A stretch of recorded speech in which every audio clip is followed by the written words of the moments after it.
ఎలా చేస్తాడో అలాగే నిర్వర్తించాలని ఉంటుంది కానీ ప్రతిదానికి పెద్ద నేను అనేటువంటి బేషిజానికి మాత్రం పోవాలని అనుకుంటాను. కారణం ఒకటి అనుకుంటే మీరంటే అందరు యాక్సెప్టబిలిటీ ఉంటుంది. అది కూడా ఆ యాక్సెప్టబిలిటీ చిన్నవాళ్ళు కానీ పెద్దవాళ్ళు కానీ ఈ రంగం కానీ ఆ రంగం కానీ మీరు ఏదైనా ఒక మాట చెప్తే దాని మీద మీరు నిలబడతారు, మిగతా వాళ్ళు కూడా మీ మాట గౌరవం ఇస్తారు. అది కారణం నేను అనుకుంటాను. సినిమా రంగం నుంచి రాజకీయాలకు వచ్చి కూడా రాజకీయాలలో మీకంటూ ఒక ప్రత్యేక స్థానాన్ని సంపాదించుకున్నారు. మీరు కొత్త ఒరవడి రాజకీయాల్లో కూడా తీసుకురావడం, మీరు చేపట్టినటువంటి ప్రచార కార్యక్రమం కానీ మీకు వస్తున్నటువంటి స్పందన కానీ అద్భుతంగా మేమందరం ప్రతి కార్యక్రమాన్ని వేరే ప్రత్యామ్నాయ పార్టీలో ఉన్నప్పుడు కూడా మీ రాకను మేము గమనించే వాళ్ళము. మీరు చేస్తున్నటువంటి ప్రచారము కొత్త ఒరవడి మీరు అద్భుతంగా చేశారు. ప్రాంతాలకు అతీతంగా మీకు స్పందన లభించింది, చాలామంది గెలిచొచ్చారు. ఒక ఆర్టిస్ట్గా నేను మంచి స్థితిలో ఉన్నప్పుడు రాజకీయాల్లోకి వెళ్ళాల్సినటువంటి ఒక పరిస్థితులు నెలకొన్నాయి. ఆ సమయంలో నేను ప్రజలకి ఏదో చెయ్యాలనే తప్పనే ప్రధానం తప్ప ఎలాంటి పొజిషన్స్ ఏమిటి దీని మీద నాకు దృష్టి లేదు. ఎందుకంటే అన్నిటికీ మించినటువంటి ఉన్నతమైన స్థానాన్ని వాళ్ళ మనసులో వాళ్ళు ఇచ్చిన తర్వాత దానికి మించి నాకు ఏది కావాలి కోరిక లేదు నాకు. అయితే ఏదో చిన్న ఎత్తున మనకి తెలిసి మనకు అందుబాటులో ఉన్నటువంటి చారిటబుల్ ట్రస్ట్ ఇవి పెట్టి చేస్తాను, నేత్రదానం అని రక్తదానం అని చేస్తున్నాం. కానీ పెద్ద ఎత్తున చేసే అవకాశం భగవంతుడు ఇస్తే కనుక అది చిత్తశుద్ధితోటి నేను మనసావాచ కర్మేణ చెయ్యాలి అని ఆ రకంగా నా కృతజ్ఞత తీర్చుకోవాలని మాత్రం చూపించాలని మాత్రం నాకు ఎప్పుడు ఉంటుండేది. నాకు ఇప్పటికి జ్ఞాపకం ఉంటుంది. ఇది అంతకుముందు ఒకటే ఉండేది, ఇలా పెట్టినప్పుడల్లా ప్రతిసారి మీరే జ్ఞాపకం వస్తారు నాకు. ఎంత కీన్ అబ్జర్వేషన్. రాజకీయంగా ఉన్నప్పుడు మాత్రం నాకు ఎనలేని సంతృప్తి ఎక్కడ లభించిందంటే ముఖ్యంగా ఇప్పుడు తమరు చేస్తున్నటువంటి శాఖ ఉంది కదా టూరిజం, అది నేను మీకంటే కొంచెం ఒక స్టెప్ ముందుగా దాన్ని నేను అవి నిర్వర్తించినప్పుడు ఆ శాఖలో మంత్రిగా నాకు పొందినటువంటి అనుభూతి కానీ లభించిన సంతృప్తి కానీ అంతా ఇంత కాదు. ఆ రకంగా మాత్రం రాజకీయాలకు వస్తే ఇంత చేయొచ్చా అనేది మాత్రం నాకు సుస్పష్టంగా నాకు అనుభవపూర్వకంగా తెలిసొచ్చింది మంత్రిగా ఉన్నప్పుడు టూరిజానికి. అది అలా అలా వెళ్ళి ఆఖరికి ఒక కల్నరీ ఇన్స్టిట్యూట్ అనేది నాకు అవకాశం తిరుపతిలో నేను వెళ్ళాను. అద్భుతమైనటువంటి ఇన్స్టిట్యూట్ అది. అంటే క్షమించాలి, అది ఇనిషియేట్ చేసి తీసుకురావడం వరకు నేను చేసి ఇంకా ప్లానింగ్ అంతా మీరు ఉన్నప్పుడే జరిగింది. రాబట్టడానికి ఎంత కృషి చేశానంటే అంతా ఇంత కాదు, అది మనకు రాకుండా పోయే పరిస్థితులు ఉన్నాయండి. ఆ టైం లోపల ఒక మినిస్టర్నా ఒక సూపర్ స్టార్నా అన్నీ పక్కన పెట్టేసి ఆ ప్లానింగ్ కమిషన్ చైర్మన్ ఉండేవారు మౌంటిగా అహ్లూవాలియా, ఆయన దీన్ని వద్దు మనకి ఇది వైబుల్ కాదు, ఇది ఫీజిబుల్ కాదంటే కనుక కాదని ఆయన గుమ్మదరికి వెళ్ళిపోయి చేతులు కట్టుకుని ఇది ఓకే చేయండి సార్, దీని ఆవశ్యకత అంతా కాదు. ఇండియాలో ఉన్నటువంటి ఎన్ని రకాల స్టేట్స్ ఎన్ని రకాల కల్చర్స్ ఉన్నాయో అన్ని రకాల వంటకాలు ఉండేటటువంటి దేశం మందే. అది నేర్పించే ఒక ఇన్స్టిట్యూషను ఈ రోజున మనకి కావాలి, అదే కల్నరీ ఇన్స్టిట్యూట్. అది మనకు వచ్చింది, దాన్ని మనం నిలబెట్టుకోవాలి. ఇది గొప్ప అవకాశం, ఎంతోమందికి ఉద్యోగం ఇవ్వటమే కాదు మన కల్చర్ని కూడా మనం నిలబెట్టడం అవుతామంటూ ఆయనతో పోరాడి కన్విన్స్ చేసి ఓకే చేసి ఇక్కడ రాష్ట్ర ప్రభుత్వం ఆ రోజున ఉన్నట్టు రాష్ట్ర ప్రభుత్వం ఒప్పించి రేణుగుంటలో 17 ఎకరాల దాకా చేయించి ఇంకా పెట్టేస్తున్నాం, ఇంకా మనం స్టోన్ వేస్తున్నాం ఇక్కడ అని అనుకున్న సమయంలో ఈ రాష్ట్ర విభజన సమయంలో నేను రిజిగ్నేషన్ టెండర్ చేసి వచ్చింది. అయితే ఫైల్స్ సంతకం అన్నీ అయిపోయినాయి. దాని తర్వాత ఇమ్మీడియట్గా వచ్చిన కేంద్ర ప్రభుత్వంగా మీరు దాన్ని ఇంప్లిమెంట్ చేసి ఈరోజు రేణుగుంటలో అది మీరు చాలా అద్భుతంగా ఉన్నదండి. ఇంకా దాన్ని ఈ మధ్యలోనే 2 రోజుల క్రితం ఈ మధ్య నేను మా సెక్రటరీని పంపించాను. మళ్ళీ దాన్ని ఇంకా రిక్రూట్మెంట్ కానీ ఇంకా రీడెవలప్మెంట్ కానీ ఇంకా ఏ రకంగా డెవలప్. ఇప్పుడు ఆల్రెడీ మేము ఎస్వి యూనివర్సిటీతో టైప్ చేసుకుంటున్నాము, టీటీడీ వాళ్ళతో టైప్ చేసుకుంటున్నాము, కొన్ని స్టార్ హోటల్స్తో టైప్ చేసుకుంటున్నాము. ఆ రకంగా ఇంకా మీరు ఏదైతే ఆలోచన ఉండనో మీ ఆలోచన ప్రకారం దాన్ని ముందుకు ముందుకు తీసుకెళ్తాం. మీరు రాజకీయాలు ఉన్నా సినిమా రంగంలో ఉన్నా కూడా కల్మషం లేనటువంటి వ్యక్తి అని నేను భావిస్తాను. ఎవరిని పల్లెత్తు మాట అన్నారు, ఇంట్లో అన్నారు అనుకుంటే బయట అన్నారు అనుకుంటాను. పార్టీ పెట్టినప్పుడు కూడా ఎవరన్నా అక్కడక్కడ రాజకీయంగా అన్నా కానీ మీరు వ్యక్తిగతంగా అందరూ గౌరవిస్తారు ఈరోజు ఏ పార్టీలు ఉన్నప్పుడు కూడా. నేను అది ముందస్తుగా చూసింది మీలో కిషన్ రెడ్డి గారు. మిమ్మల్ని మనస్ఫూర్తిగా చెప్తున్నాను, అసెంబ్లీలోకి నేను అడుగుపెట్టినప్పుడు నేను కొత్తవాడిని. నా వెనకాల ఆల్రెడీ ఒకసారి ఎమ్మెల్యేగా చేసి రెండోసారి ఎమ్మెల్యేగా ఉన్న కిషన్ రెడ్డి గారు నా పక్క సీట్లో ఉండేవారు. ఇటు పక్క ఇంకొకరు జయప్రకాష్ నారాయణ గారు, ఆయన ఇటు పక్క చంద్రబాబు నాయుడు గారు, మరో పక్కేమో వైఎస్ఆర్ గారు, అందరూ ఉండేవాళ్ళు. వీళ్ళందరూ మాట్లాడుతుంటే, వీళ్ళందరూ రాజకీయ ఉద్దండులు మాట్లాడుతుంటే అందరూ చూస్తుండేవాడిని. అక్కడ నాకు వచ్చిన షాక్ ఏంటంటే, ఫస్ట్ ఒకళ్ళు దుయ్యబెట్టుకుంటూ, తిట్టుకుంటూ, అసలు దుర్భాషలు ఆడుకుంటూ, కొట్లాడుకునే పరిస్థితి దాకా వస్తూ, ఇక ఫినిష్ అయిపోయింది, ఇంకా ఒకళ్ళొకరు మాట్లాడుకోరు, ఇంకా వీళ్ళు దీర్ఘకాల శత్రువులు వీళ్ళు ఇంకా అనే ఫీలింగ్ వచ్చింది. ఇలా ఉంటుందా అనేది. బట్ దానికి విరుద్ధంగా నేను అసెంబ్లీ అయిపోగానే కారులో నడుచుకెళ్తుంటే ఎవరైతే ఇద్దరు తిట్టుకున్నారో, ఒకరొకరు దూషించుకున్నారో, వాళ్ళు భుజమే చేసిన ఏంది భయ్యా నువ్వు అలా నువ్వు అనలేదు భయ్యా, అరే నా నాయకుడు చూస్తున్నారా అనకపోతే బాగుంటుందని ఇట్లా అంటుంటే నాకు షాక్ తిన్నాను. చాలా ఆశ్చర్యపోయేవాడిని, ఇదే ఇలా ఉంటుందా. మీ సినిమా ఫీల్డ్ కంటే ఎక్కువ నటులు ఉంటారు. మీ సినిమా ఫీల్డ్ కంటే ఎక్కువ నటులు రాజకీయాల్లో ఉంటారేమో అలా అనిపిస్తుంది నాకు. అక్కడ అలాంటి పరిస్థితుల్లో ఒక నిబద్ధతతోటి ఇష్యూ బేస్డ్గా మాట్లాడుతూ తను అనుకున్నవి నిర్దిష్టంగా చెప్పగలిగేటటువంటి నాయకుల్లో మిమ్మల్ని అబ్జర్వ్ చేశాను. మీరు ఎక్కడ ఎవరిని దుర్భాషలాట నేను చూడలేదు, ఎవరిని పౌరుషంగా మాట్లాడటం చూడలేదు, ఎవరిని ఎద్దేవా చేయటం, రెడిక్యూల్ చేయడం నేను చూడలేదు. మీరు ఎంతసేపు ఇష్యూ బేస్డ్గా మాట్లాడేవాళ్ళు, స్ట్రాంగ్ వాయిస్ చేసుకుని మీరు అనుకున్నది అది ఎంత కరెక్టు, ఎలా అన్యాయం జరుగుతుంది అని ఆ ప్రజలకి మద్దతుగా ప్రజల తరపున నిలబడి మాట్లాడిన నాయకుడుగానే మిమ్మల్ని చూశాను. నేను ఇప్పటికీ అలాగనే ఉన్నాను. అవును, మా పార్టీలో ఉన్న కొంతమంది కానీ, బయట ఉన్నటువంటి వాళ్ళు కానీ, కొంత మీడియా విలేకరులు కానీ, నువ్వు ఆ రకంగా మెత్తగుంటే లాభం లేదు ఇప్పుడు రాజకీయాలలో, నువ్వు కూడా పరుషంగా మాట్లాడాలి, వ్యక్తులను చాలా గట్టిగా మాట్లాడాలి అంటారు. కానీ నేను అదే అంటాను, నేను ఇప్పుడు మారలేను, నాకు అవసరం కూడా లేదు, నేను ఇలానే ఉంటాను. నేను గతంలో ఏ రకమైనటువంటి వాజ్పేయి గారు, లాల్ కృష్ణ అద్వానీ గారు, మా తెలంగాణలో మా వి రామారావు గారు, వెంకయ్యనాయుడు గారు, దత్తాత్రేయ, ఇదంతా నాకు నేర్పారు వాళ్ళు. నేను చిన్నగా ఉన్నప్పుడు నా చేయి పట్టుకొని నడిపారు వాళ్ళు. కాబట్టి నేను ఏ రోజు కూడా చిన్న పొరపాటు చేయకూడదనేటువంటి దాంట్లో ఉన్నాను. నేను ఎప్పుడన్నా రాస్తారోకో చేసేవాళ్ళం. రాస్తారోకే మాకు వి రామారావు గారిని సిక్కిం గవర్నర్ ఉండే ఎమ్మెల్సీ, ఆయన వెంటనే ఫోన్ చేసేవాడు. నువ్వు ఎక్కడన్నా పోతున్నప్పుడు ఎవరైనా రాస్తారోకే చేస్తే ఒక 2-3 గంటలు ట్రాఫిక్ జామ్ అయితే నీకెంత బాధ అవుతుంది. కాబట్టి నువ్వు రాజకీయ నాయకుడు అయినంత మాత్రాన రోడ్డు ఆపేసి ప్రజలను ఇబ్బంది పెడితే ప్రజలకు మేలు చేయాలనుకుంటున్నావా, ప్రజలు ఇబ్బంది పెట్టాలనుకుంటున్నావా, ఈ రకంగా ప్రశ్నించేవాడు. నేను ముఖ్యమంత్రులది దిష్టిబొమ్మ తగలబెడితే ముఖ్యమంత్రి తగలబెట్టొద్దు, కావాలంటే గవర్నమెంట్ తగలబెట్టు, వ్యక్తి ఆ రకం చిన్న చిన్న విషయాలు నాకు ఫ్యాంటాస్టిక్ సార్. ఈ రోజుల్లో ఎంతమంది ఇలా ఆలోచించే నాయకులు ఉన్నారు, ఎంతమంది స్టేట్స్మెన్లు ఈ రకమైన సలహా ఆ తర్వాత వచ్చే యంగ్ నాయకులకి సలహా ఇచ్చేవాళ్ళు ఉన్నారు. అవన్నీ కరువడిపోతున్నాయి. ఇవన్నీ కూడా చరిత్రలో జరిగేవంట అనే స్థితిలాగా ఉంది మీలాంటి వాళ్ళు లేకపోతే కనుక. ఈరోజు మనము స్వాతంత్రం వచ్చి 75 సంవత్సరాలైంది. ఈ 75 సంవత్సరాల్లో మనం అనేక రకాలుగా అభివృద్ధి చేసుకున్నాము, ప్రాజెక్టులు కట్టుకున్నాము, ముందుకెళ్ళాము, కొంత మెరుగైనటువంటి పరిస్థితి వచ్చింది. కానీ మన తర్వాత వచ్చినటువంటి స్వాతంత్రం వచ్చినటువంటి దేశాలు కూడా డెవలప్డ్ కంట్రీగా ఎమర్జ్ అయినాయి. మనం ఇంకా డెవలపింగ్ కంట్రీ, అభివృద్ధి చెందిన దేశంగా ఎదగలేరు. కానీ దురదృష్టం ఏంటంటే మనకు టార్గెట్ పెట్టుకోలే, ఎప్పటి లోపల మనం లక్ష్యం చేరుకుందాం అనేది ఎక్కడ కూడా పెట్టుకోలేదు. ఇంకో 75 సంవత్సరాల తర్వాత ఇట్లనే ఉన్నాం అనుకో, ఇంకో 75 సంవత్సరాల తర్వాత కూడా వెనక తిరిగి చూస్తే మనం డెవలపింగ్ కంట్రీగా ఎమర్జ్ కాము. అందుకే ఈ మధ్యలో మన ప్రభుత్వము, కేంద్ర ప్రభుత్వము ఒక టార్గెట్ పెట్టుకుంది. ఇప్పుడు కమింగ్ 25 years ప్రపంచంలో అత్యధికమైనటువంటి యూత్ పాపులేషన్ ఇండియాలో ఉంటుంది. కాబట్టి ఈ 25 years అమృతకాలం అంటారు దీన్ని. ఎగ్జాక్ట్లీ. ప్రధానమంత్రి కూడా అప్పుడప్పుడు అంటుంటారు ఇది అమృతకాలం.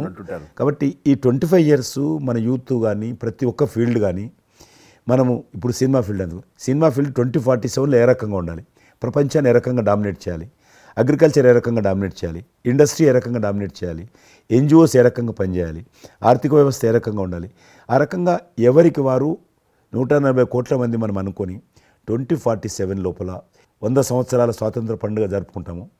ఆ రోజుకు మనం అభివృద్ధి చెందిన దేశంగా ఎదగాలి. ఇంకొక మాట అంటారు ప్రధానమంత్రి గారు, అప్పుడు ఏ పార్టీ ఉంటుందో అధికారం మనకు అనవసరం.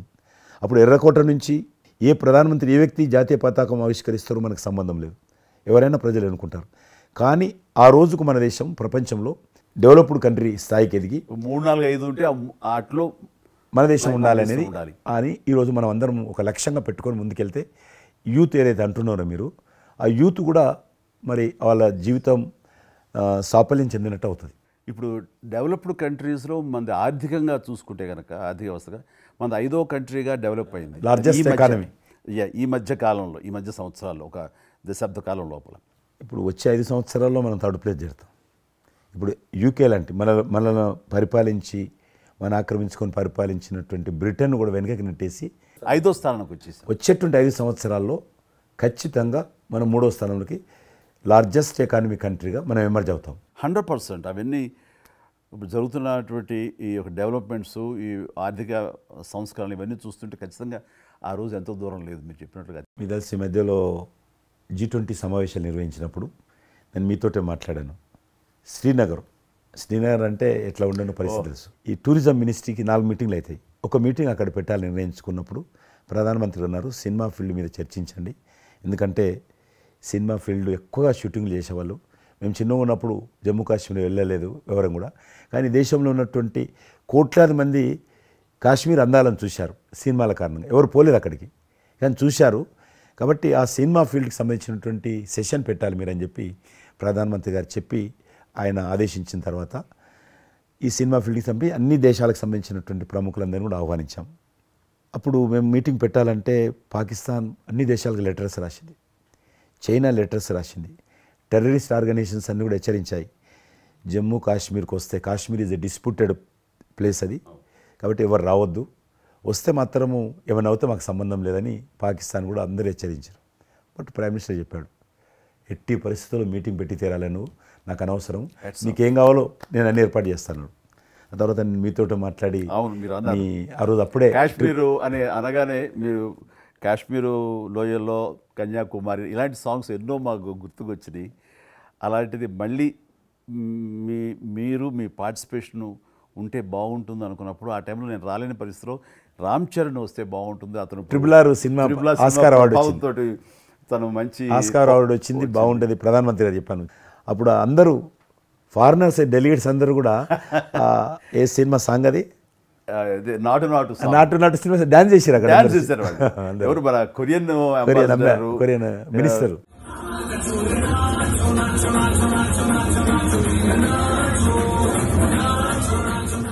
అలాగే ఇంకొక జర్మన్ అంబాసిడర్స్ చాలా మంది కింద మీరు చూసింది కొద్దిమందిని, కింద చాలా మంది చేశారు పాట పెట్టి చేసినప్పుడు. సో ఇప్పుడు మీకు మనవి చేస్తున్నాను, లాస్ట్ 2023లో ఇప్పుడు ఆర్టికల్ 370 తెలిగించిన తర్వాత 23 కానీ 22 కానీ ఆల్మోస్ట్ మోర్ దెన్ 300 పిక్చర్స్, అవి మరి OTT సినిమాలు కావచ్చు, టీవీ సీరియల్స్ కావచ్చు, మన సినిమాలు కావచ్చు, కొన్ని బయట దేశాలకు సంబంధించినటువంటి సినిమాలు కూడా ఆల్మోస్ట్ 300 పిక్చర్స్ షూటింగ్ జరిగాయి అక్కడ లాస్ట్ 2 ఇయర్స్లో.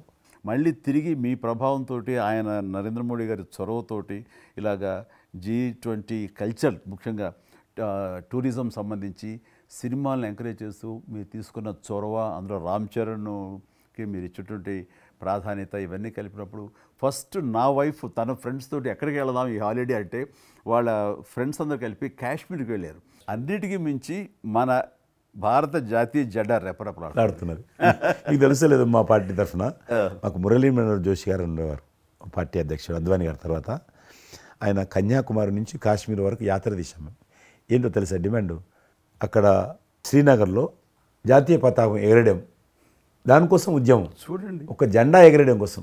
ఆడికి మిలిటరీ మధ్యలో, పోలీస్ ఫైరింగ్ల మధ్యలో ఒక జెండా, మేము జమ్మూ కాశ్మీర్ కానీ ఆపేశారు మమ్మల్ని. అక్కడ నుంచి మిలిటరీ విమానంలో తీసుకుపోయి ఆయన ఒక్కరిని అక్కడ జెండా ఎగిరినట్టు చేసి మళ్ళీ తీసుకొచ్చారు. దల్ లేక్ అని ఉంది అక్కడ, ఉన్నది కదా. మొన్న 15th ఆగస్ట్, ఇంతకుముందు 15th ఆగస్ట్ ఏదైతే మనము 70 సంవత్సరాల పండుగ జరుపుకున్నాము, 50,000 మంది అమ్మాయిలు అబ్బాయిలు స్కూల్ పిల్లలు అందరూ చేతులలో 3 రంగుల పతాకాలు పట్టుకొని దల్ లేక్ చుట్టూ ఊరేగింపు చేశారు. అది మార్పు. ఇంకొకటి నాకు సంతోషం ఏంటంటే, మీరు రాజకీయాలకు రాకముందే మీకంటూ ఒక ప్రత్యేక స్థానం సర్వీస్ యాక్టివిటీలో చిరంజీవి చారిటబుల్ ట్రస్ట్ చాలా పెద్ద ఎత్తున చేయడం అనేటువంటిది నిజంగా అది చాలామందికి ఆదర్శమైంది. మిమ్మల్ని చూసిన తర్వాత చిరంజీవి గారు పెట్టిన అంత పెద్ద నటు పెట్టడం మనం చేయకూడదని వాళ్ళ స్థాయిలో పెట్టినటువంటి చాలా సంస్థలు మీ నుంచి స్ఫూర్తి తీసుకొని పెట్టారనేది నాకు తెలిసిన వాళ్ళు కూడా చాలామంది చెప్పారు. కాబట్టి అది గొప్ప విషయం. మీకు ఎందుకు వచ్చింది ఐడియా? అది ఏదైనా సరే ముందు మన మనసులో తిరిగి ప్రత్యుపకారంగా ఏదైనా చెయ్యాలి అనే భావం ఒకటి ఉంటేనండి, అవకాశాలు ఎదురుగా ఉంటాయండి మన ఎదురుగా. అలా చూసినప్పుడు ఆ టైంలో రక్తం దొరకక చనిపోయేవాళ్ళు చాలామంది ఉన్నారు. అది గర్భస్రావంతో, డెలివరీ సమయంలో, యాక్సిడెంట్ సమయంలో కొంతమంది క్షతగాతులు, అట్లాగా లుకేమియా కానివ్వండి, క్యాన్సర్ కానివ్వండి, ఇలాంటివి తలసేమియా కానివ్వండి, ఇలాంటి చాలామంది ఉన్నారు. ఇంతమంది జనాభా ఉన్న ఈ దేశంలో రక్తం ఇచ్చేవాళ్ళు లేకుండా పోయారు. ఎందుకంటే రక్తం అనేది ల్యాబుల్లో తయారు చేసేది కాదు. ఒక మనిషి మరొక మనిషికి దానం ఇస్తేనే జరిగేది. సో ఆ మాత్రం ఆల్టర్నేటివ్ లేదు, లేదు, ప్రత్యామ్నాయం లేదు. సో ఇది కేవలం మంచి మనసుతోటి ఉండేవాళ్ళు ఇచ్చేదే.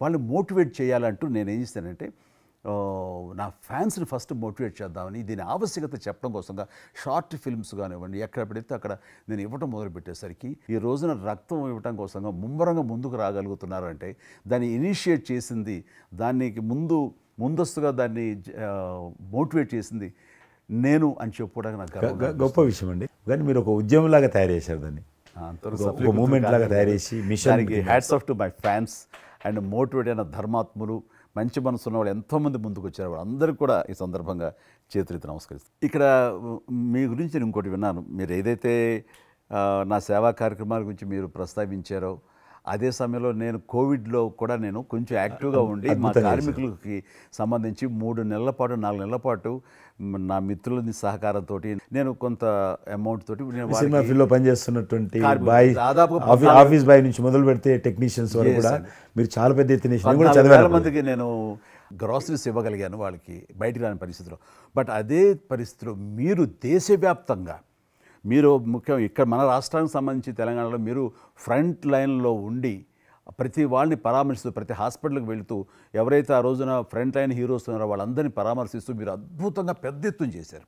అదే కాకుండా మన ఇండియా లెవెల్లో మీరు corona command control room, corona command control room మీకు మీ ఆధ్వర్యంలో జరిగింది. అప్పుడు మీరు చేసిన సేవల గురించి దేశం ప్రస్తావించారు. అంటే అప్పుడు నోడల్ మినిస్ట్రీ, హోమ్ మినిస్ట్రీ ఉండింది. ఏమైనా డైరెక్షన్స్ దేశానికి ఇవ్వాలన్నా, రాష్ట్ర ప్రభుత్వాలకు ఇవ్వాలన్నా, లాక్డౌన్ ఎక్కడ పెట్టాలి, ఎక్కడ పెట్టకూడదు, ఎప్పుడు పెట్టాలా, లాక్డౌన్లో ఏ స్థాయికి వెళ్ళాలా, అన్నీ కూడా హోమ్ మినిస్ట్రీ ఇచ్చేది. నేను అప్పుడు హోమ్ మినిస్ట్రీలో ఉన్నాను. ప్రజలకు రోజువారీ అవసరమైనటువంటి 24 మినిస్ట్రీస్, 3 జాయింట్ సెక్రటరీస్ ఒక్కొక్క మినిస్ట్రీ నుంచి 8 గంటల చొప్పున హోల్ నైట్ టు డే 24/7 ఆ బ్యాచ్ కరోనా కంట్రోల్లో కూర్చోవాలి. ఆ రకం కూర్చున్నప్పుడు దానికి యాజ్ ఎ మినిస్టర్గా నన్ను ఇన్ఛార్జ్ పెట్టారు ప్రధానమంత్రి గారు, అమిత్ షా గారు. చాలా అద్భుతంగా నేను కూడా ఆల్మోస్ట్ 1.5 మంత్ ఆఫీసులోనే పడుకున్నాను. మిలిటరీ విమానాలలో ఆక్సిజన్ పంపించాను, మీకు తెలుసు. మిలిటరీ విమానాలు ఒక విమానం ఢిల్లీ నుంచి ఆక్సిజన్ తీసుకొని వస్తే గ్రీన్ ఛానల్ ద్వారా హైదరాబాద్ సికింద్రాబాద్ స్టేషన్ వచ్చేంతవరకు కూడా ఎక్కడ ఆగకపోయేది. అంత నెట్వర్క్ గ్రీన్ ఛానల్ అంటారు. ఆ రకంగా విమానాల ద్వారా నేను గాంధీ హాస్పిటల్కి ఆల్మోస్ట్ 12 సార్లు పోయాను లోపలికి. ఎవరైతే వెంటిలేటర్ మీద పేషెంట్స్ ఉంటారో, నేను బుక్ ఒకటి ప్రింట్ చేశాను, వెంటిలేటర్ మీద పేషెంట్ దగ్గరగా మాట్లాడాను, దేవుడి మీద భారం ఇచ్చి తిరిగాను. ఆ రకంగా ఎందుకు వెళ్ళానంటే ఏదో పబ్లిసిటీ కోసం కాదు. డాక్టర్లు పనిచేస్తున్నారు, ఆడ నర్సులు పనిచేస్తున్నారు, ఆడ శానిటేషన్ సిబ్బంది పనిచేస్తారు, క్లీన్ చేయడం. వాళ్ళు పనిచేస్తున్నప్పుడు మనం వాళ్ళని గాలికి వదిలేసి మీరు పని చేయండి, మేము రాజకీయ నాయకులము, మేము ఇళ్ళల్లో ఉంటాము, మేము రాము అని కూడా దాన్ని బట్టి నేను లోకల్గా ప్రజాప్రతినిధిని, ఎంపీని అని చెప్పి మా ఇంట్లో భయపడుతున్నా, అందరూ భయపడుతున్నా, ప్రెస్ వాళ్ళందరూ వచ్చేవాళ్ళు. ప్రెస్ వాళ్ళందరినీ గేట్ కాడ, బయట మెయిన్ గేట్ కాడ ఆపాడు. ఇక నేను పోయేవాడిని, మొత్తం చూసేవాడిని. ఆ సూపరింటెండెంట్ కూడా నాతో పాటు లోపలికి వచ్చేవాడు ధైర్యం చేసి నేను వెళ్ళినప్పుడు. ఆ రకంగా పూజారులు ఉంటారు దేవాలయాలలో, పూజారులు కూడా చాలా పేదవాళ్ళు ఉంటారు, మీకు తెలుసు. వాళ్ళకు దేవాలయాన్ని క్లోజ్ అయినాయి కదా, ఆ టైంలో పూజారులందరికీ గ్రాసరీస్ పంపించడము, మీలాంటి వాళ్ళ దగ్గర, పెద్దవాళ్ళ దగ్గర సాయం తీసుకొని మా కార్యకర్తలకు పంపించడము, పోలీస్ స్టేషన్లో పోలీసుకు పంపించడము, హోంగార్డ్స్ పంపించడము. ఈ రకంగా నేను కూడా కొద్దిగా గొప్ప చేశాను. ఇక్కడ మా వాళ్ళతోటి కలిసి నా కాన్స్టిట్యున్సీ చూసి, ఈవెన్ నా పార్టీలో ఉన్నటువంటి, నాకు పనిచేసినటువంటి పేద కుటుంబాల కార్యకర్తలకు కూడా గ్రాసరీస్ పంపించాను నేను. ఆ రకంగా కూడా వర్కౌట్ చేశాను. మీ కుటుంబంలో కూడా చాలామంది మీకు బంధువులు సినిమాలు వచ్చారు. అందులో 2 ప్రముఖంగా, మీ అబ్బాయి చరణ్ గారు కావచ్చు, మీ సోదరుడు పవన్ కళ్యాణ్ గారు కావచ్చు. వాళ్ళిద్దరిట్లో మీకు నచ్చిన సినిమా ఏముంటుంది? పవన్ కళ్యాణ్ సినిమాల్లో నాకు తొలి ప్రేమ ఒకటి చాలా ఇష్టం, బద్రీ ఇష్టం, అలాగే జల్సా అనే ఇంకో సినిమా, అత్తారింటికి దారి ఏదైతే చాలా నేను చూశాను అది. అవి తను చేసినవి సినిమాలైనా అన్నీ కూడాను అద్భుతమైన సినిమాలే, 1-2 తప్ప. అండ్ చరణ్ రెండో సినిమా మగధీర నభూత నా భవిష్యత్. మీరు అసెంబ్లీలో నాకు వచ్చి చెప్పారు, ఏది మొగధీర రిలీజ్ అయిన రోజు ఉన్నారు మీరు, జ్ఞాపకం ఉందో లేదో మీకు? కరెక్టే కదా, మీరు షేర్ చేశారు. చాలా బాగా నడుస్తుంది మా అబ్బాయిది, మంచి అదే టైంలో అదే టైం మీరు అసెంబ్లీలో కూడా చెప్పారు మాకు, మామూలుగా మాట్లాడుతున్నారు మగధీర చాలా అద్భుతంగా వచ్చింది చిరంజీవి అని. మీరు ఎంత సంతోషపడిపోయారో. మీకు రాజకీయంగా మీ తదనంతరం లేదా మీతో పాటు మీ బంధుగణంలో కానీ మీ బంధువులో కానీ మీరు ఎంకరేజ్ చేసే మీ శిష్య వర్గంలో కానీ ఎవరైనా ఉన్నారా? అంటే నేను మా కుటుంబం నుంచి ఎవరిని ప్రోత్సహించలేను. ఎవరన్నా ఇష్టం ఉంటే వాళ్ళు రావాలి ఫ్యూచర్లో, నేను ప్రోత్సహించలే ఎవరిని కూడా. నాకు పార్టీలో గ్రూప్ అంటూ లేదు, అందరూ పార్టీ కార్యకర్తలందరూ నా గ్రూపే, పార్టీయే నా జెండా. ఆ రకంగా నేను ఎవరిని వ్యక్తిగతంగా నా మనిషిని ప్రోత్సహించుకోవడము లేకపోతే మా కుటుంబ సభ్యులను ప్రోత్సహించడం అనేటువంటిది, ఎవరైనా రాజకీయాలు అంటే వాళ్ళ స్వేచ్ఛ, మనం బలవంతంగా తీసుకొచ్చి నిలబెట్టాలనేది నేను జనాలు కూడా అనుకోలేదు ఇప్పటివరకు అయితే. ఈ ఫ్యూచర్ ఏమవుతుందో చెప్పలేను ఇప్పటికైతే. మీరు ఒక గ్రూపు, నా కార్యకర్తలు నా గ్రూప్ అని మీరు అంటే నాకు ఒక విజువల్, ఒక ఫోటోగ్రాఫ్ గుర్తుకొస్తుంది. మీరు వైట్ హౌస్ ముందు మీరు కొంతమంది కార్యకర్తలు అలా ఉన్నారు, కానీ వాళ్ళు నిశ్చితంగా చూస్తే నరేంద్ర మోడీ గారు ఉన్నారు ఆ టైంలో కూడా. మీకు అప్పటి నుంచి కూడా నరేంద్ర మోడీ గారితో సత్సంబంధాలు ఉండేవా? అద్వానీ గారు ప్రెసిడెంట్ ఉన్నప్పుడు 1994లో నేను అప్పుడు యూత్ వింగ్లో పనిచేస్తున్నాను. American council of young political leaders, అది యుఎస్ గవర్నమెంట్ ఏజెన్సీ. వాళ్ళు ఏం చేసేవాళ్ళంటే కొన్ని ముఖ్యమైనటువంటి దేశాల నుంచి అప్పుడప్పుడు యూత్ డెలిగేషన్, పొలిటికల్ పార్టీకి సంబంధించినటువంటి యూత్ డెలిగేషన్, యంగ్ లీడర్స్ అంటారు, యంగ్ లీడర్స్ని పిలిచి మా దేశం ఏ రకంగా అభివృద్ధి చెందుతుందో మీరందరూ చూసి మీరు మీ దేశాల్లో మాకు దేశం గురించి ప్రచారం చేయాలి, వాళ్ళ కాన్సెప్ట్ అది. అద్వానీ గారు ముగ్గురిని సెలెక్ట్ చేశారు. నన్ను హైదరాబాద్ నుంచి, తెలంగాణ ఉమ్మడి రాష్ట్రం ఆంధ్రప్రదేశ్ నుంచి, కర్ణాటక నుంచి అనంత్ కుమార్ అని చనిపోయారు, మినిస్టర్ ఉండేవాడు, సివిల్ అవియేషన్ మినిస్టర్ ఉండేవాడు, కల్చర్ మినిస్టర్, ఆయన చనిపోయారు మధ్యలోనే. అక్కడ గుజరాత్లో ఆర్గని పార్టీకి సెక్రటరీ ఉండేవాడు నరేంద్ర మోడీ గారు, అప్పుడు మినిస్టర్ కాదు ఇంకా మా ముగ్గురిని సెలెక్ట్ చేసి ఢిల్లీకి పిలిచి ఇట్లా మీరు పార్టీ తరఫున పోవాలి అని చెప్పి, నన్ను కూడా నువ్వు పోవాలన్నప్పుడు నాకు పాస్పోర్ట్ లేదు, నాకు చాలా చిన్న ఏజ్, ఫ్లైట్లో మొదటిసారి పోయినా నేను, తొందర రమ్మంటే మా పార్టీ ఫ్లైట్ టికెట్ ఇస్తే పోయాను. మాట్లాడినాక వారు చెప్పారు మీరు ముగ్గురు కూర్చున్నాక ఇంటి ముందోటి కటింగ్ షాప్ ఉంది, నరేంద్ర మోడీ గారి గడ్డ ఉంది, నాకు గడ్డ ఉంది, చిన్నోని మీరు ఇద్దరు క్లీన్ షేవింగ్ చేసుకురా అన్నాడు. నరేంద్ర మోడీ ఇంటి మా అమ్మ పోయిన క్లీన్ నాకు చూపించాలన్నాడు, మళ్ళీ వచ్చి మళ్ళీ పోయి క్లీన్ షేవింగ్ చేసుకొని నరేంద్ర మోడీ గారు మేము ఇద్దరం, ఎందుకంటే అయినా మీరు పార్టీ రిప్రజెంట్ చేయడం లేదు, మీరు ఇండియాని రిప్రజెంట్ చేస్తున్నారు, టైంకి రావాలా, టైం పోవాలని చెప్పి మమ్మల్ని పంపించిన తర్వాత నరేంద్ర మోడీ గారు, మీరు చూడండి ఆ ఫోటోలో ఆయన సంఖ్య ఒక బ్యాగ్ ఉంటుంది, ఆ బ్యాగులో పుస్తకము పెన్ ఉంటుంది. మేము రాజులాగా పుస్తకం లేదు, పెన్ లేదు, మేము పోతుంటే అందులో భాగంగానే వైట్ హౌస్ లోపల రానిచ్చేవాళ్ళు, చాలా దూరంకి వెళ్ళి, కానీ చూపించేవాళ్ళు బయట ఉండే కొంత అమెరికా, ఇది వైట్ హౌస్ అక్కడ కనిపిస్తుంది, అందులో అది ప్రెసిడెంట్ రూము, ఇక్కడ కనిపిస్తుంది కిచెను, ఇది కాన్ఫరెన్స్ హాలు, బయట నుంచి అందరు చెప్పేటోళ్ళు చాలా మంది ఉండేవాళ్ళు, గైడర్స్, టూరిస్ట్ గైడ్స్ ఉంటారు కదా, వాళ్ళు చాలామంది అక్కడ పోతే చెప్పేవాళ్ళు. ఆ రకంగా అక్కడ దిగినటువంటి ఫోటో అది. ఎందుకు రిలీజ్ చేశానంటే ప్రధానమంత్రి గారు అయిన తర్వాత నాకు ఫోన్ చేశాడు, కిషన్ ఏమన్నా మీ దగ్గర ఫోటోలు ఉన్నాయా? ఆయన దగ్గర లేవు పాపం. ఓకే, నాకు ఫోన్ చేశాడు.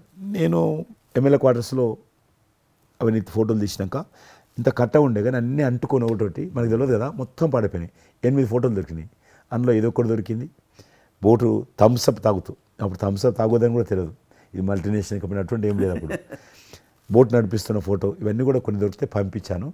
ఆయన ఏ వైట్ హౌస్ ముందు అయితే నేను ఫోటో దిగాను గేట్ కాడ, ఈరోజు అదే వైట్ హౌస్ ఆహ్వానం మేరకు వైట్ హౌస్ లోపలికి వెళ్తున్నానని ఆ ఫోటో రిలీజ్ చేశాడు. Excellent experience. ప్రైమ్ మినిస్టర్ ఆ ఫోటో ఆ ఫోటో బయటకు వచ్చింది. ఆ రోజు ప్రైమ్ మినిస్టర్ గారు అయిన తర్వాత అమెరికాకి వెళ్తున్న రోజు రిలీజ్ చేసిన ఫోటో అది.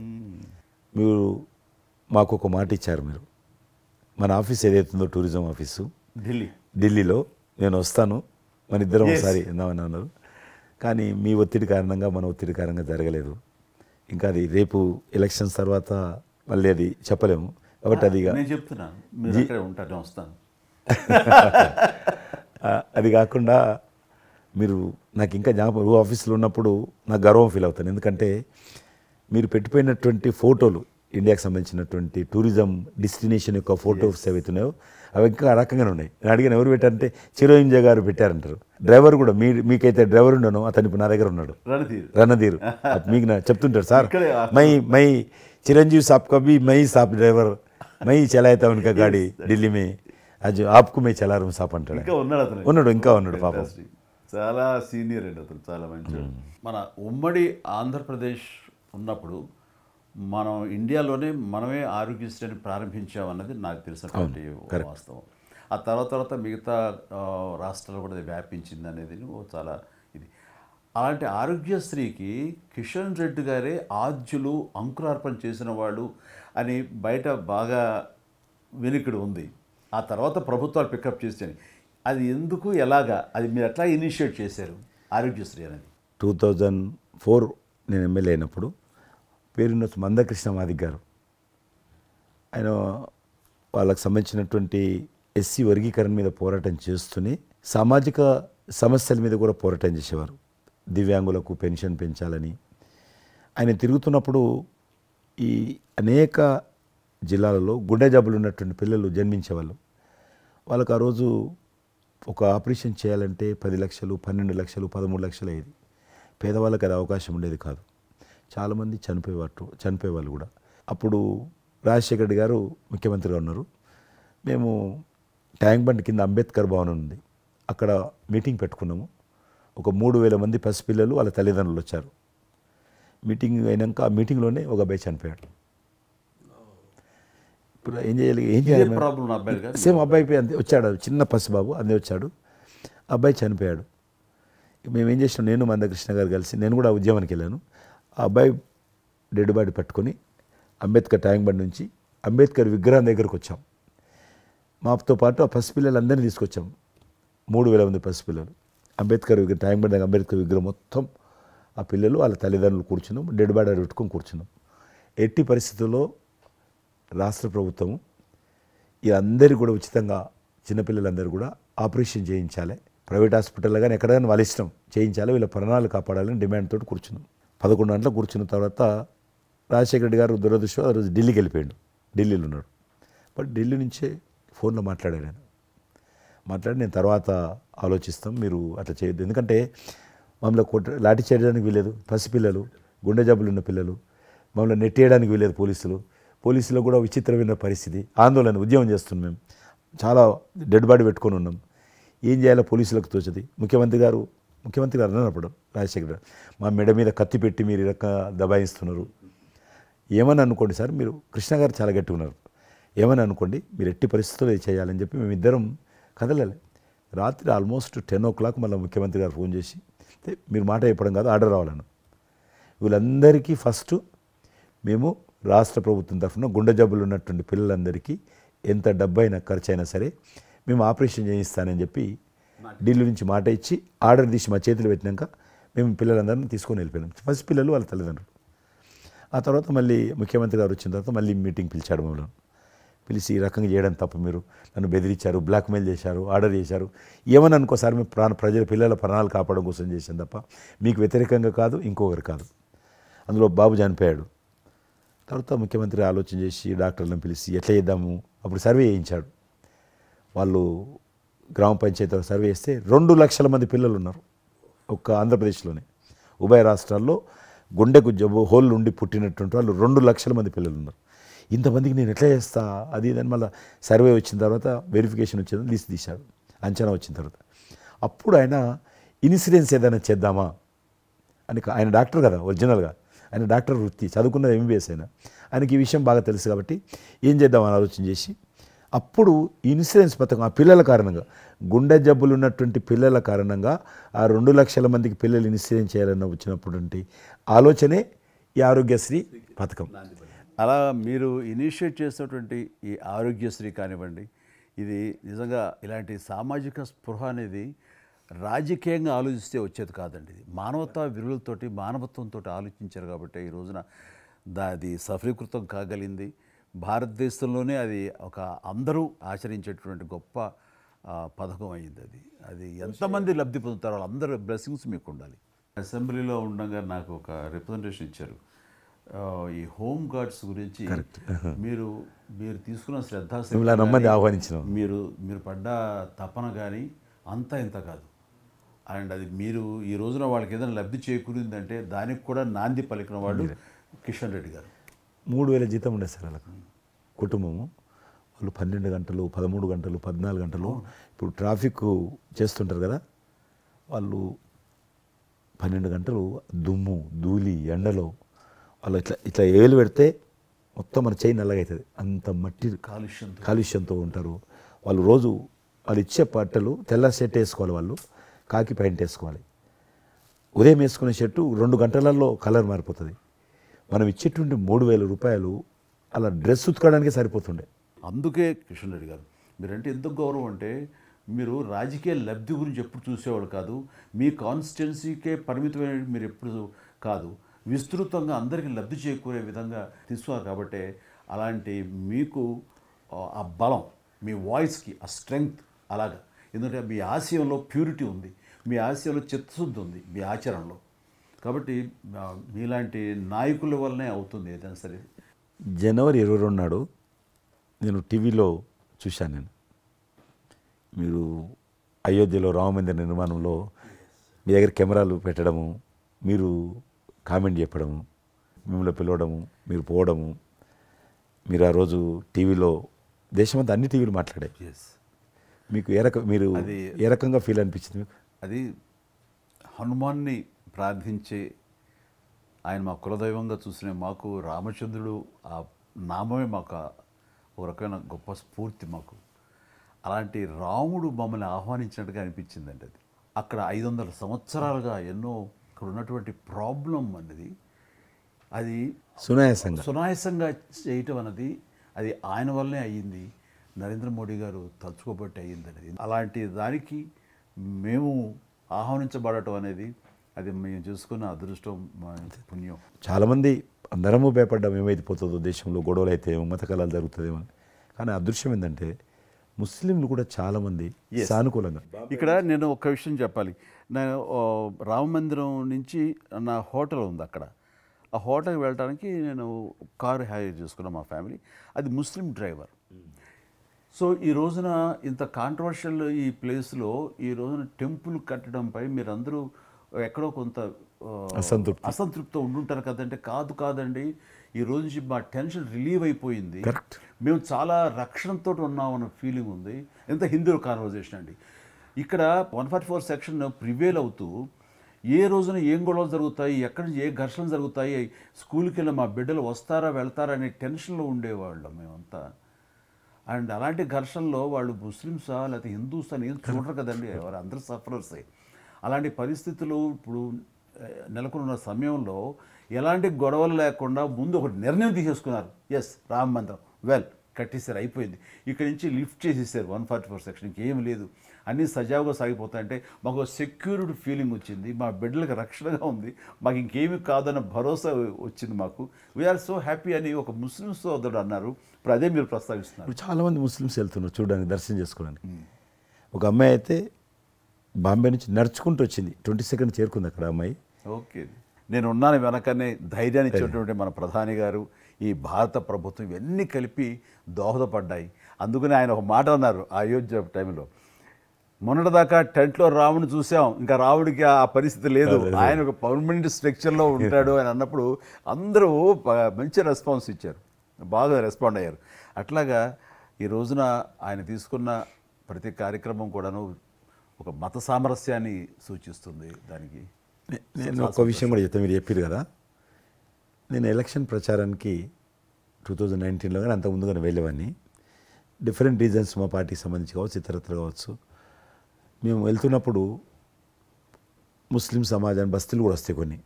మేము ఎంత మైకులు పెట్టుకొని డ్రమ్ కొట్టుకుంటూ పోయినా కూడా ఒక్కరు కూడా బయటకు వచ్చేవాళ్ళు కాదు.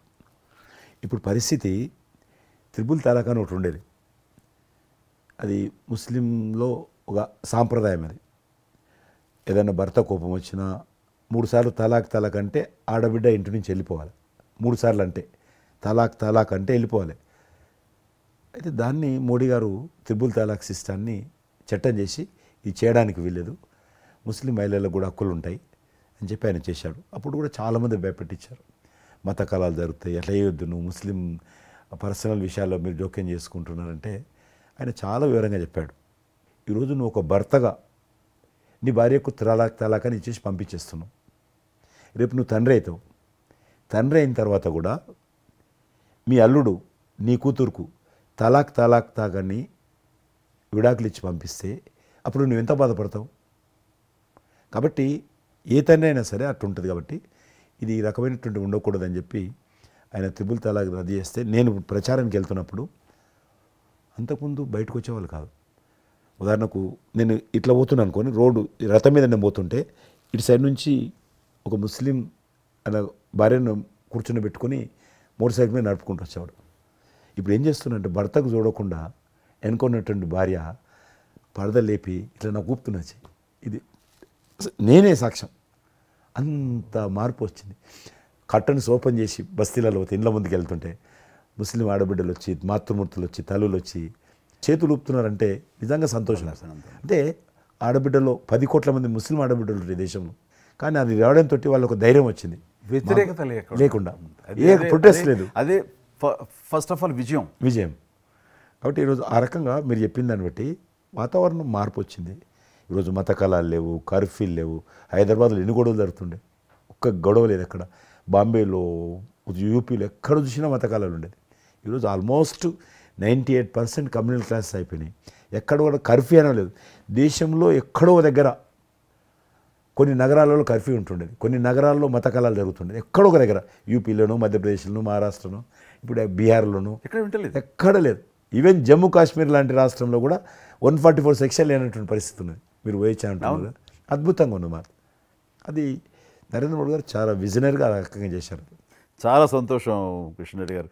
మీరు నన్ను అభినందించడానికి అవార్డు తీసుకుంటున్న సమయంలో ఆ పురస్కరించుకుని మీరు వచ్చినందుకు, నన్ను అభినందించినందుకు ధన్యవాదాలు తెలియజేస్తూ, మీతో ఇంతసేపు సంభాషించడంలో ఎన్నెన్నో విషయాలు తెలుసుకున్నాను. నాకు అనుభవపూర్వకంగా తెలిసినవి మీతో పంచుకున్నాను. అండ్ మీలాంటి నాయకులు రావాలి, ఉండాలి, మరి ఎంతోమందికి ఇన్స్పిరేషన్గా ఉండాలి.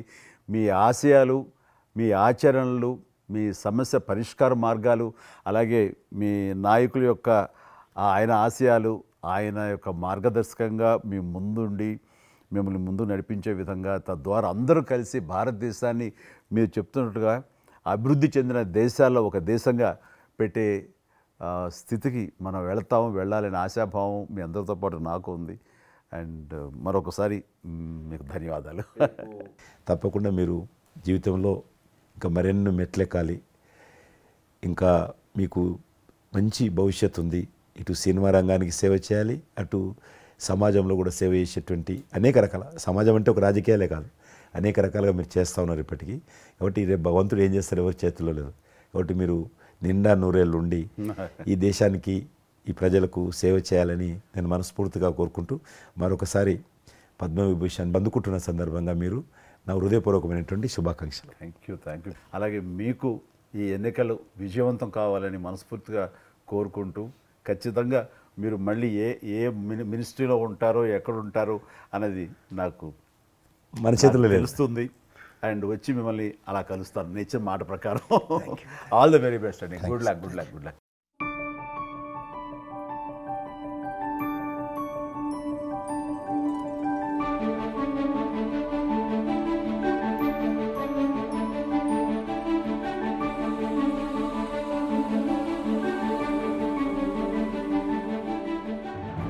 Hey all, నేను మీ సుమంత్ని. Please subscribe to India Glitz Telugu. Hi, this is Ravinder. Please subscribe India Glitz Telugu. Hi guys, నేను మీ Varshini. Please do subscribe to India Glitz Telugu. Hi, this is Nirupam. Please subscribe to India Glitz Telugu. Hi viewers, నేను మీ Shashank. Please subscribe to India Glitz Telugu. Hello guys, నేను మీ Annie. Please do subscribe to India Glitz Telugu.